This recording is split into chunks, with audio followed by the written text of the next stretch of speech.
London, 1858. A city bustling with life, commerce, and the promise of the industrial age. Yet beneath this veneer of progress, a crisis was brewing, a summer unlike any other. The sun blazed down relentlessly, and the usual hum of the city was overshadowed by an oppressive, inescapable odor. The city, usually vibrant, now choked under a suffocating blanket of stench. The air, once filled with the sounds of daily life, was now thick with the smell of decay. The air, thick and heavy, carried the pungent aroma of sewage and decay.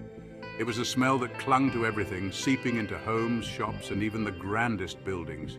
This was not the familiar smell of horse manure or coal smoke.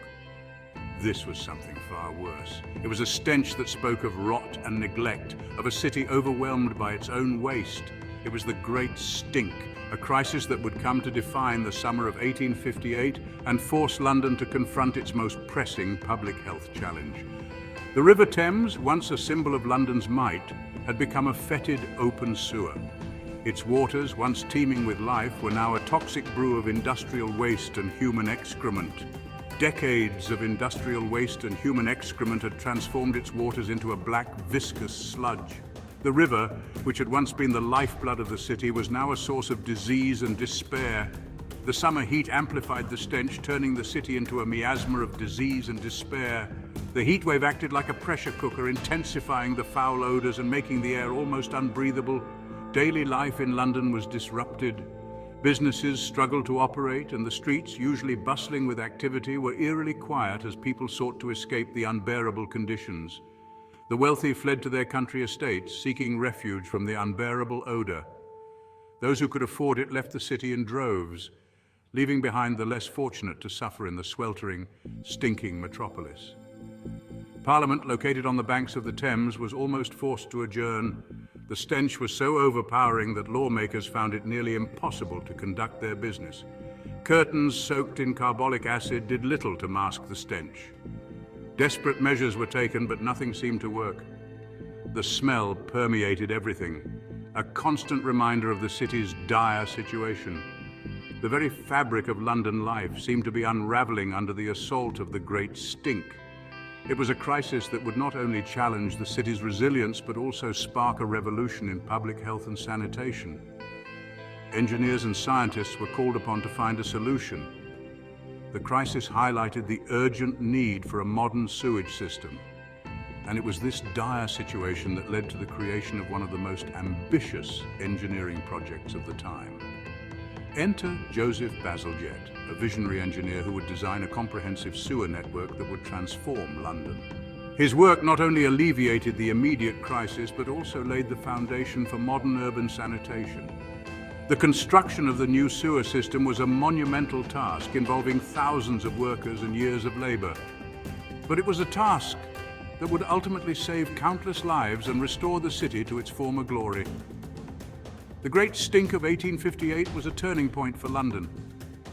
It forced the city to confront its public health issues head-on and led to innovations that would benefit generations to come. The stench may have faded, but its impact on the city would be felt for years to come. To understand the Great Stink, one must understand the River Thames. This river, winding through the heart of London, has been a central figure in the city's history for centuries. For centuries, the Thames was London's lifeblood. It was more than just a body of water, it was the artery through which the city pulsed. It was a bustling highway of commerce, carrying goods and people to and from the city. Ships laden with spices, textiles, and other goods from around the world docked along its banks, making London a thriving hub of trade and commerce. But the river was also a convenient dumping ground. The same waters that brought wealth and prosperity to the city were used to dispose of its filth. As London grew, so too did its waste. The population explosion in the 19th century meant more people, more industry, and consequently more waste. With no proper sewage system, human waste was routinely dumped into the Thames. The river became a repository for the city's excrement, a practice that had dire consequences. Industrial waste from factories and slaughterhouses added to the toxic cocktail. Chemicals, animal byproducts, and other industrial refuse flowed unchecked into the river. The once mighty river was now a stagnant cesspool. The water, once clear and life-giving, turned dark and foul, teeming with pollutants. The invention of the flush toilet, while intended to improve sanitation, exacerbated the problem.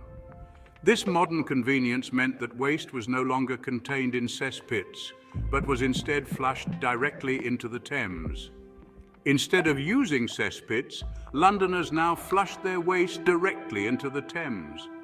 This practice overwhelmed the river's natural ability to cleanse itself, leading to an unprecedented accumulation of filth. The volume of sewage overwhelmed the river's natural ability to cleanse itself. The Thames, once a symbol of London's vitality, became a symbol of its neglect and mismanagement. The summer of 1858, with its unusually high temperatures, proved to be a tipping point. The heat wave exacerbated the already dire situation, turning the river into a festering pool of decay. The heat accelerated the decomposition of the organic matter in the river, releasing noxious gases into the air. The stench was unbearable, a constant reminder of the city's failure to manage its waste. The great stink was the stench of a city choking on its own waste. It was a crisis that could no longer be ignored, forcing the authorities to confront the urgent need for a modern sewage system. This event marked a turning point in public health and urban planning, leading to the development of the infrastructure that would eventually cleanse the Thames and restore it to its former glory.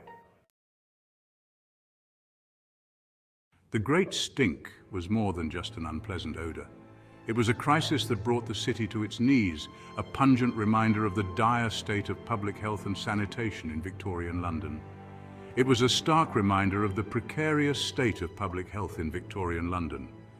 The city, with its rapidly growing population, was struggling to cope with the demands of modern urban life. The stench itself was not the primary danger, but it was an unmistakable indicator of something far more sinister: disease. The foul smell that permeated the air was a harbinger of the invisible threats lurking in the water and streets.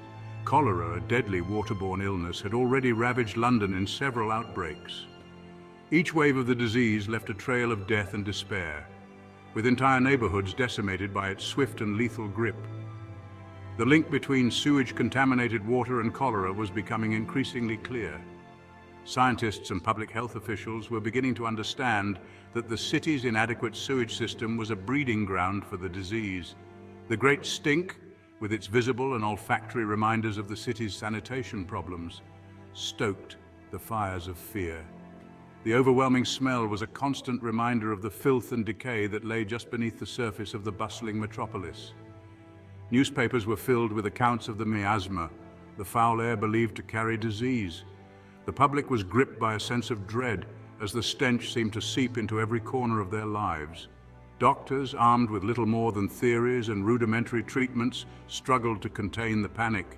They worked tirelessly, often at great personal risk, to treat the afflicted and prevent the spread of the disease.